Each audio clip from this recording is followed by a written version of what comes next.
If there's one thing that's been clear to me since I started playing the closed beta for The Crew, it's that this is a Ubisoft game through and through. It takes place in a large and lavishly produced world stuffed with things to do. It sends you from location to location, busying you with tasks that seem only vaguely related to the goals of the story. This is entertainment for easily distracted people like me. The distractions are built into the very experience, the game itself distracting me from itself with another waypoint, another goal, another vehicle to drive. It's a formula that works, but it's also a formula that toes the line between keeping you busy and making you feel like you're just going through the motions. And based on the Crew beta, I'm not sure that the game will land on the proper side of that line, but I can't deny its appeal. It all began from almost the moment I signed into the game and the initial chase sequence roared ahead.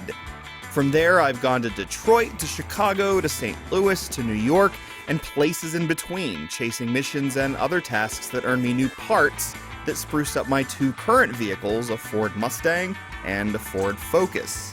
I also earn perk points that I can spend on upgrades that provide boosts like experience bonuses.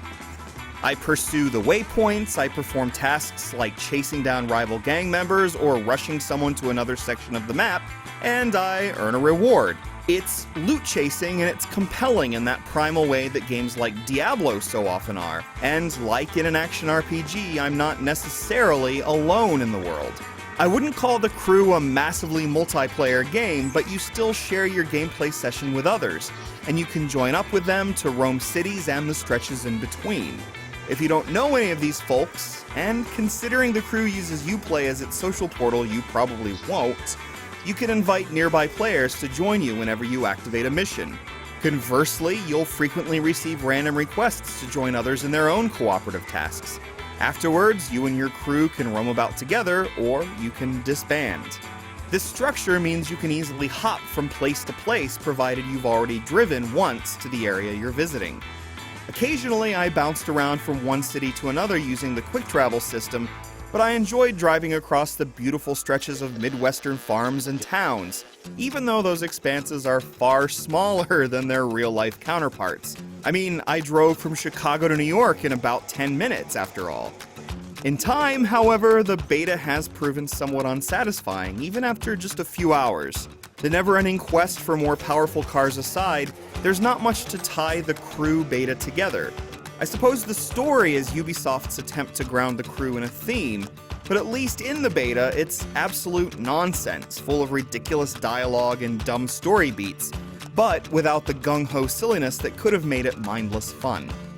As for the driving, I admit I'm spoiled by Need for Speed Rivals' slick handling.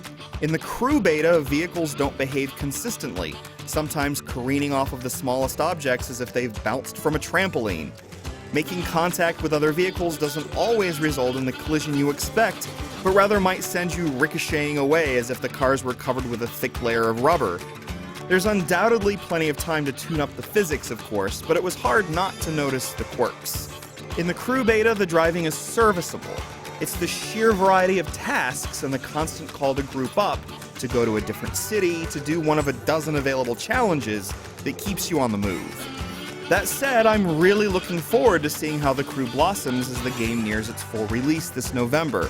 It's a big and ultra-detailed game that, in its current beta state, comes across as a bit random and unfocused, but a few major tune-ups could make the Crew an appealingly smooth ride, and one that you could put a lot of miles on.